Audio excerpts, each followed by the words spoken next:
नमस्कार। स्वागत है आपका एक नए वीडियो में। Nuclear powered country. यस, आपने नाम सुना होगा हिरोशिमा और नागासाकी पे एटॉमिक बॉम्ब गिरने के बारे में।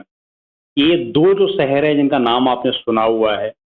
6 अगस्त और 9 अगस्त 1945 को ये घटना हुई थी कि इन दोनों शहरों पे एक एक बॉम्ब है वो गिराया गया था अमेरिका के द्वारा। ये बॉम्ब था एटॉमिक बॉम्ब, परमाणु बॉम्ब।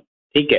एक बॉम्ब गिरने के बाद में एक शहर तबाह हो गया था। 1945 की ये बात है। अब मैं आपसे कहूं कि आज के समय पे पूरी दुनिया में 9 देश ऐसे हैं उनके पास में ऐसा बॉम्ब है कि एक शहर एक एक बॉम्ब गिराने के बाद में एक शहर तबाह नहीं होगा, तकरीबन 1000 गुना नुकसान होगा। जो हिरोशिमा नागासाकी में एक एटॉमिक बॉम्ब से हुआ था, अब ऐसा बॉम्ब आ गया इन 9 देशों के पास में कि अगर बॉम्ब गिराएंगे तो उससे 1000 गुना नुकसान होने के चांसेस हैं।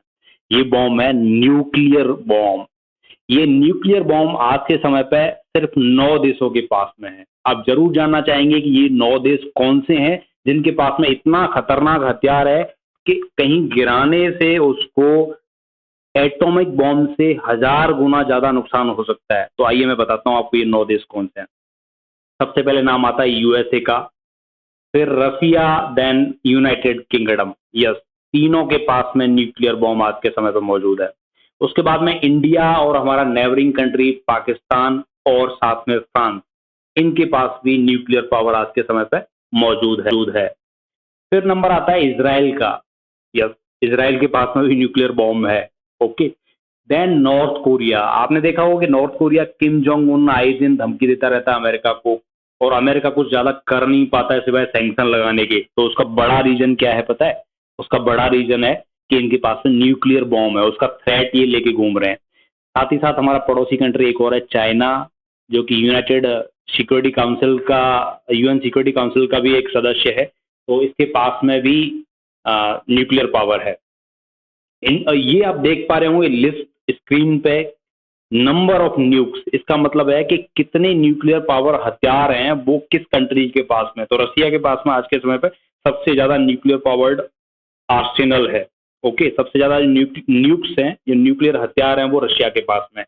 सबसे कम नॉर्थ कोरिया के पास में है। लेकिन इसका मतलब ये नहीं है कि सिर्फ 20 हैं। ये 20 पूरे वर्ल्ड को तबाह करने के लिए काफी हैं। ओके। इंडिया ने अपना न्यूक्लियर पावर जो प्रोग्राम है वो स्टार्ट किया था 1967 में। पहला टेस्ट हमने 1974 में किया था, जो बेफल रहा था, या सक्सेसफुल नहीं हो पाया था 1974 का हमारा टेस्ट। उसके बाद में 11 मई 1998 और 13 मई 1998 अगेन हमने टेस्ट किए, जो कि सक्सेसफुल रहे और हम बन गए nuclear powered state. Nuclear powered state होने का मतलब है कि आज हमारे समय पे हमारे पास में अग्नि 5 मिसाइल है, जो 5500 किलोमीटर से लेके 8000 किलोमीटर की रेंज में आसानी से न्यूक्लियर वॉरहेड लेके कहीं पर भी हमला कर सकती है। हम आसानी से चाइना में कहीं भी न्यूक्लियर पावर से वहां पे हमला कर सकते हैं। पाकिस्तान तो बहुत पास में पड़ता है। तो आसपास एशिया है वो इंडिया के पूरे हद में आता है, पूरे कंट्रोल में आता है। एशिया में अगर इंडिया के चाहे तो कहीं पे भी न्यूक्लियर जो बॉम्ब है वो गिरा सकता है मिसाइल के थ्रू। ओके। तो ये जो कंट्री हैं, केवल 9 है पूरी दुनिया में जिनके पास में न्यूक्लियर पावर आज के समय पे मौजूद है, जिसमें से इजराइल भी एक कंट्री है। Please watch this and do subscribe my channel. Thank you.